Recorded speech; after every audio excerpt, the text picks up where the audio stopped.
Alright, so for today's lesson you're gonna be creating a cubist artwork. So the idea behind a cubist artwork is that it's showing more than one angle at a time, or it's shattering or breaking up the picture into multiple parts so that you have to take in different sections at one moment but in different viewpoints.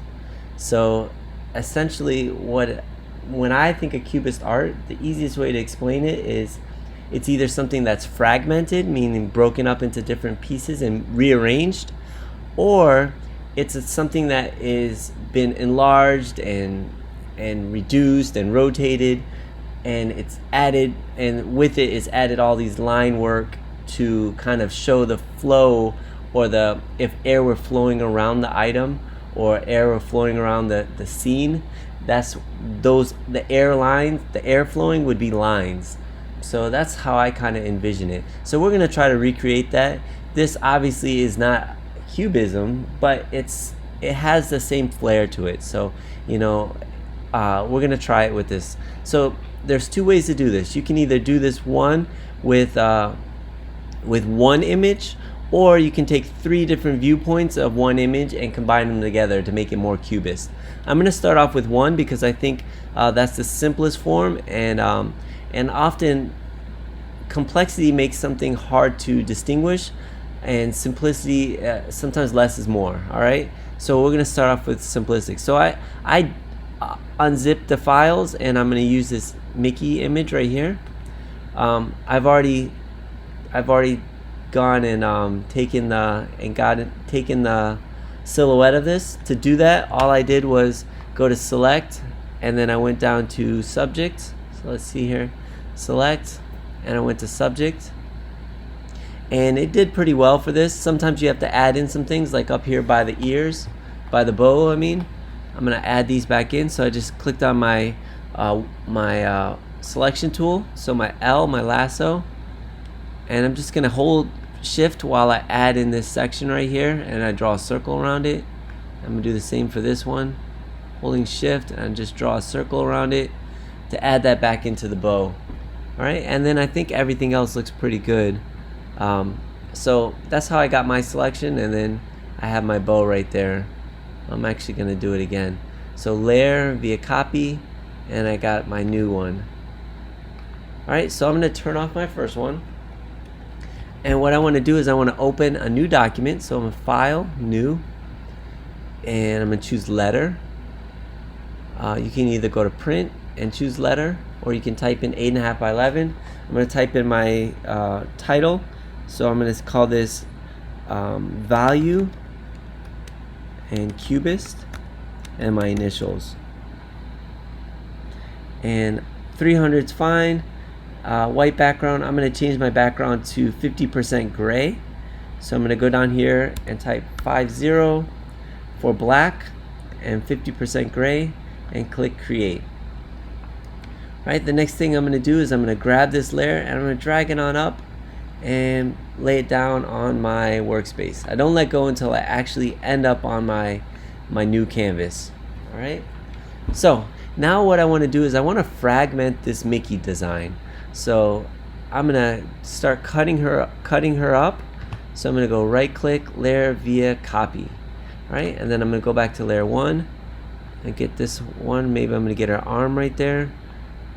Right click, layer via copy, and I'm gonna just keep doing this until I get it fragmented to enough pieces. So I go back to my original, layer via copy. Maybe I just want this little piece right here. Layer via copy, and that looks pretty good. Maybe just one with the bow at the top, since the bow is so iconic. Layer via copy. Alright, so I have all my designs. I'm going to turn off layer 1, and now I'm just left with all these. So clicking on my last layer, I'm going to hold down shift, and then I'm going to click on my first layer, and I'm going to create a new folder, and I'm going to call these photos. What I want to do now is I want to rearrange my photos. So I'm going to make sure that I have layer selected, auto select on, auto select and layer, and what I'm going to do is I'm going to start rearranging these.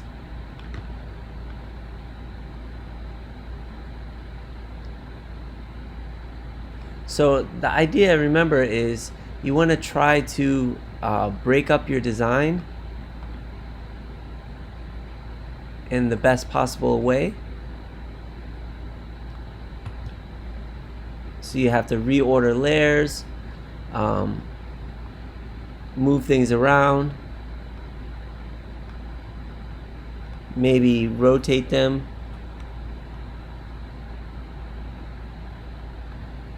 And I like how this is already. I'm not going to do too much more to this.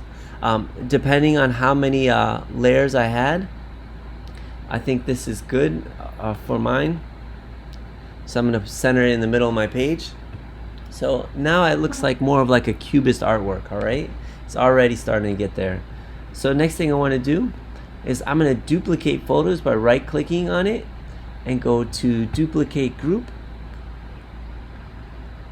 And I'm going to title this. I double-clicked on the title, and I'm going to title this Values. Or actually, I'm going to title this Lines. All right, so now I have my lines. I have my photos. And what I want to do is I'm going to open up my lines. I'm going to click on one. I click on layer 3, my topmost layer, and I'm going to say go to stroke. And I'm going to add a stroke to it. So my stroke is set to 10 pixels. I want my position to be outside, my blend mode to be normal, and my opacity to be 100%. My stroke color is black. And you could change this depending on what you want. Maybe you want a white stroke color. Let's try white for a stroke. I think that'll look nice. Click OK. So what I'm going to do is I'm going to close that layer, or collapse it, and then I'm going to right click, say copy layer style. Now I'm going to click on the layer underneath it, hold shift and click on the bottom layer. Now I'm going to right click again and say paste layer style. So now I have lines that go all the way around, and I'm just going to close those so that they all are collapsed.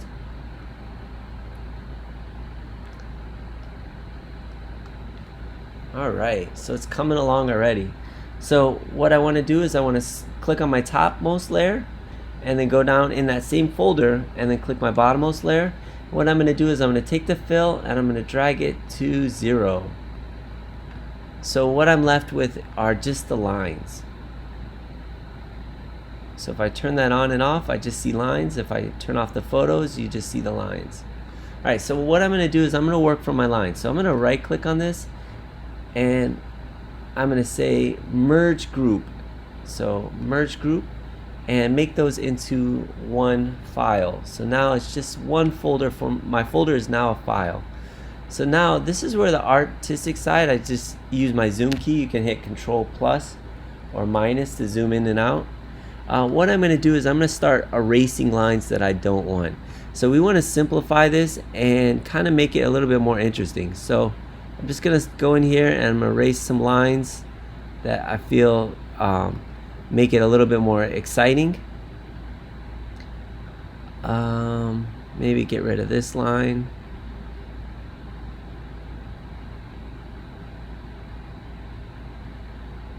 And you don't have to get rid of all the lines, just the ones that you feel are I'm holding down. I clicked on one side and I hold down shift and I click on the other and it deletes everything in between. I still missed that line. Let me go back and get that. It'd be nice. I'm actually going to change my brush to block since I'm using lines.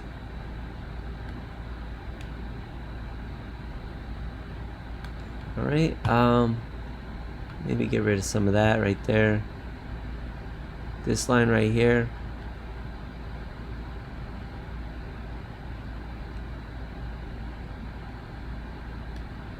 I'm clicking once and I'm just holding shift to get rid of lines.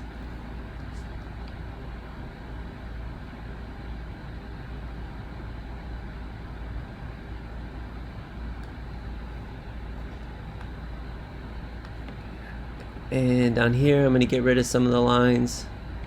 So go back to my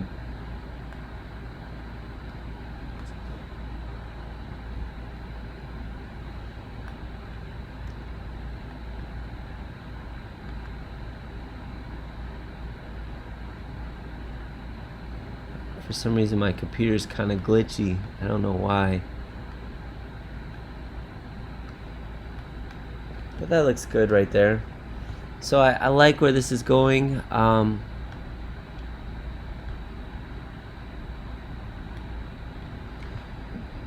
When it comes to Cubist work, a lot of times it just seems like there's a lot of random lines, and that might not be the case. They might not be random to the artist, but a lot of times to the viewer, it just seems like they're random lines because, again, it's tracing the contours of stuff, and often when you do the tracing the contours, you don't,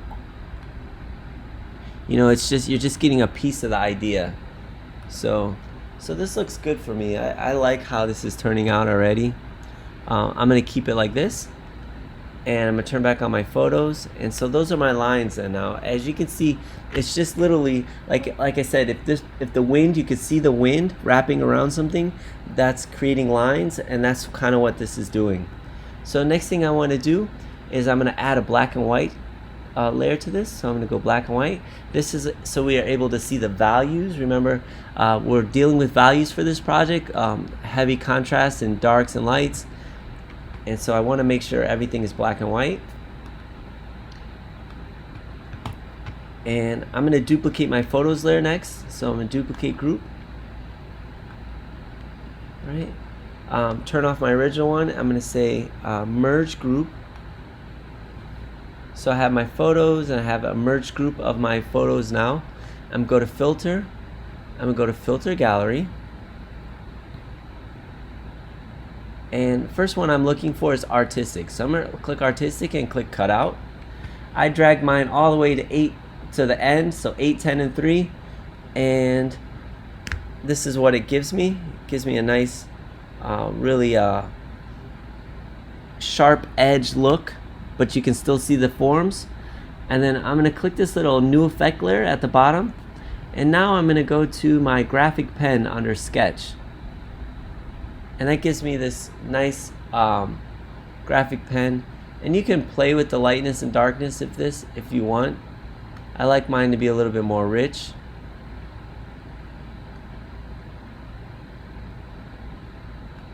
So this is kind of where I'm leaving it, 8.99 and 7, and I'm going to click OK. All right, so now I have a very illustrated look for my my Mickey, and even some of the things like I want to see, maybe those hands, I might go in later on and try to get just the hands with lines around them so that I have a little bit more definition. But what I'm going to do now is I'm going to increase this. Oh, before I increase it, let me go to background, and let's add a noise layer to the background to give it that same texture. So noise, add noise, and I have mine at 362, that's fine, to give it the same type of texture. And what I'm going to do is I'm going to hold down shift. Oh, actually, before I do that, I'm going to click on my lines, and I'm going to make those bigger so they extend past my original drawing. Just move that until I like it. Oops. I just want the lines, so let me move the lines. So I wanted to keep the Mickey head right there and extend it. Alright, so I increased the lines, and what I'm going to do is I'm going to take my photo layer and I'm going to change it to overlay. I just went through them and chose which one I liked best, and I think I liked overlay best. And what I did was I turned on my photos underneath. So this is how it was, and I added those photos underneath, and you can knock those back if you like to make it a little bit more drawn, but I get a little bit more definition in the